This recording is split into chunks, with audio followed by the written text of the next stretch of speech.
With an abrupt jerk, Joe Wilson, from lying on a cot in a little tent, lifted himself on his elbow in an attitude of intent listening. There was no sound except the hum of a sleepy breeze through the pines, the sleepier contralto of a mockingbird, and the purring undertone of rippling water. "That's her," he whispered. With an effort he sat erect, and again told himself, "That's her." All at once there came a crackle of words without, and sound of thudding footsteps. Joe flung himself back on the cot and closed his eyes with furious energy as the flap of the tent was lifted and the engineer and the doctor peered within. "He's asleep," said the engineer in a low voice. Said the doctor.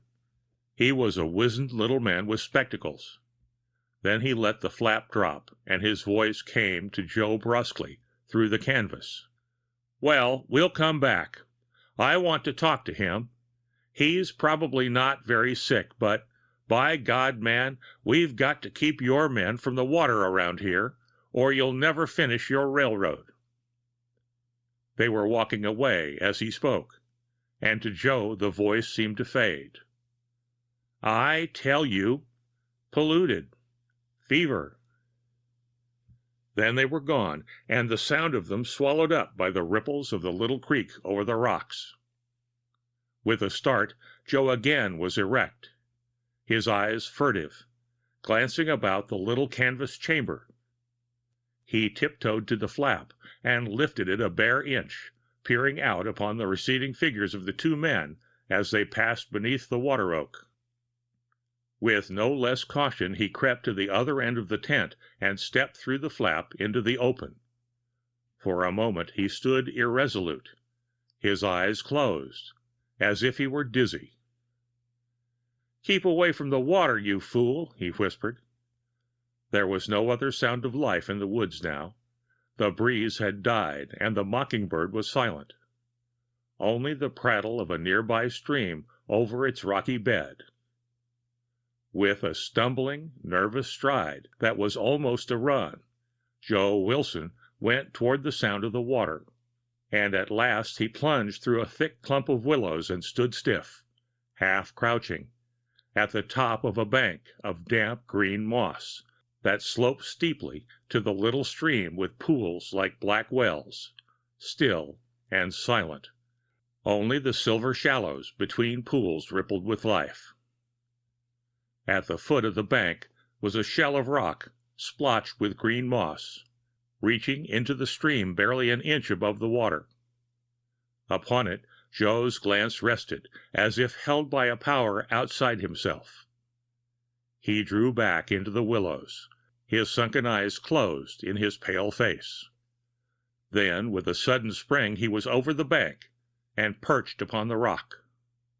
Something like a smile lightened his face, as if with the leap he had settled a troublesome matter.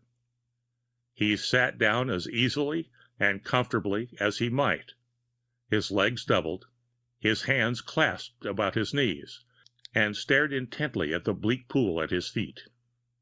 And then, between a closing and an opening of his eyes, a woman was there where he was looking for her. There was no sense of suddenness about the apparition. Only when he closed his eyes against dizziness, there was the water and nothing else. When he opened them, an instant later, she was standing in the midst of the pool, almost where he could touch her. And it was as if she had been there all the while. The water reached a little above her ankles. Her legs were bare to the knees, clothed above that, and her body as well, in a soft, clinging garment of white that seemed a part of her. White throat and arms were bare.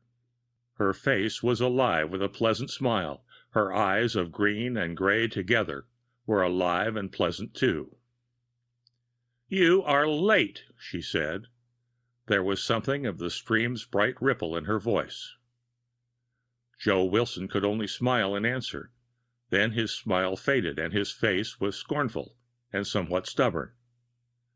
"Yes," he said, "and I came near not coming at all. I swore I wouldn't. But you came, she said, still smiling. Only to tell you that this is the last time. Her smile, merrier now, was accompanied by a sound that might have been the gurgle of the little whirlpool in the rapids. Or it might have been a low note of laughter. You didn't mean it then? That you love me? She chided, coming nearer.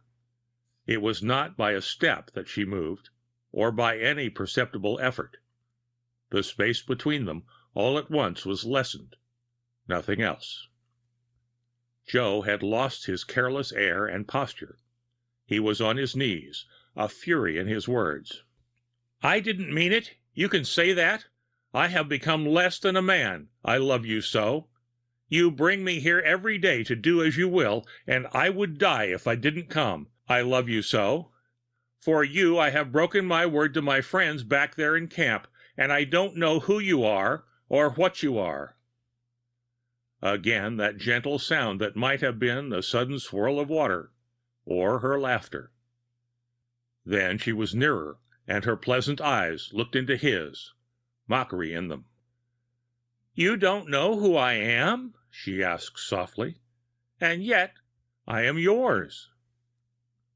The stubborn lines in Joe's face vanished.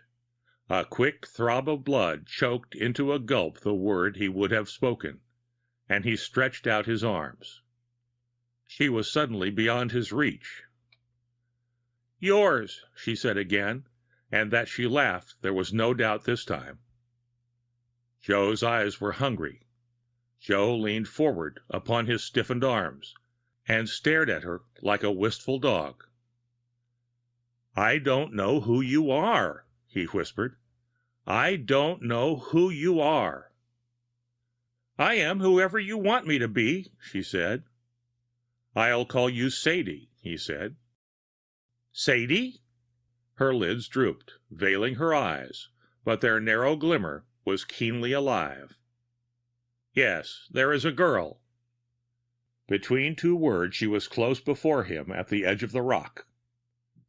I am yours, she said in a fierce, low voice. What do you care for any girl? I am all woman, and you have me. What do you care for the world? You have me. He felt her breath on his face. There was warmth and fragrance in it. Her white beauty was greater than that of the dogwood blossoms showering there through the gloom under a sudden breeze, and a dizziness struck him so that the trees swam before his eyes. I have you, he repeated thickly, raised to his feet. And the girl? Sadie? She asked. You are Sadie. Only you. I have forgotten. He put out his arms, but she was beyond his reach again, her eyes mysterious. With outstretched arms, he begged her to return. I love you, he said. For a full breath, she looked at him gravely. Then, we shall see, she said, plunging her hands into the stream. As she arose, her hands were cupped and brimming with water. She moved toward him, smiling. Terror gathered in Joe's white face. Drink, she tempted him. He whispered, no, and the refusal seemed to strengthen him, for when she said again, drink, he shouted, no. She dropped her hands, and the water went splashing back into the stream, and smiling still, she came nearer until she was beside him upon the rock, her wet feet glistening silver upon the greenish-brown surface. Her eyes held fast his wide, frightened stare. Why? She asked him, when she was so close that he was aware of the warmth and fragrance of her person. He answered her steadily. I will not, that's why. I must not. I have told you I must not, every day that I have come here, and yet I have always drunk this water. It has made me less than a man. It has made me break my word and my own rules. Once more her eyes were grave. You must not? She asked. Her voice might have been that of the purring shallows.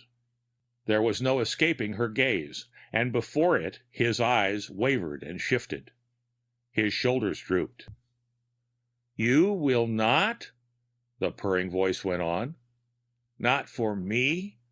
And you say you love me? It is so little that I ask." There was a pain in his voice as he cried, "Don't! Sadie, I have promised. The rule." It was she whose figure drooped now, and her face that was mournful. "But you have broken the rules before this for me," she murmured. "I came today to say that I would no more." "But it is so little I asked, and I am yours." He pleaded, "Don't." With sudden abandon, she flung herself against him, and for the first time his arms closed about her. She yielded to his fierce embrace, her head against his breast. "You do not love me," she whispered. "Sadie!" His arms tightened with his cry, and the red mist blinded him as he felt her warm, vital body closer against him. She lifted her face and looked at him. "You will?" she asked, smiling. "No," he said, almost with a moan. She kissed him. "To drink, only to drink," she said softly. "It is so little. I have given you myself. Isn't that something?" With one arm she clung to him as tightly as he held her. The other arm was free, and with her hand she stroked his face. Her kisses were hot upon his lips. His eyes were closed, and he swayed with a dizziness that was mightier than any other he had known. "Only to drink," she said. "Do you not care for me, and I have given you myself? What are those men in the camp to you, they and their rules? You will not drink, yet I give you this." Her lips met his in an eternity of giving and taking. "No," he said again, but his voice quivered and broke, with the plain message of surrender. With a little cry, she knelt at the edge of the pool, her arms still about him, so that he was forced to kneel with her. She plunged her hands into the water and lifted them to him with their silver freight. With an eager, moaning sound, he drank the cool water, and as he did so, the red mist before his eyes thickened, and his ears roared with the thunder of blood within. To drink became then his passion, and he cupped his own hands, filled them with water, and drank. For a moment the mist cleared, and the roaring eased. He saw that he was alone on the rock. "Sadie!" he called. The answering sound might have been only the prattle of the stream, or it might have been low laughter. The thought came to him that perhaps she had fled to the bank, and with prodigious labor he clambered up the tiny slope. She was not there. He parted the soft-blown curtain of the willows, and through the fronds that were so light a bird might have flown through them, he gasped with the effort it cost him. Staggering into the sunlight beyond the fringe of trees, he found that she was not there either. He tried to run, but only stumbled, lifting himself painfully to stagger onward. Then the mist of his delirium closed upon him, and the blood at his eardrums pounded, and the tumult came out of the earth and sky to overwhelm him. The doctor and the engineer, going fishing, stumbled upon his crumpled form an hour later. The former, a wizened, spectacled little man, bent over him and studied him with eyes that seemed to see everything. He studied the young fellow's pulse, loosened his shirt, stared into the pupils of his eyes. At last he turned to the other, frowning, and said, "Fever, and maybe that damned typhoid. He's the sickest man I ever saw." Then his voice rose with a flare of anger. Say, can't you keep these fools away from this water? He asked. There's death in it.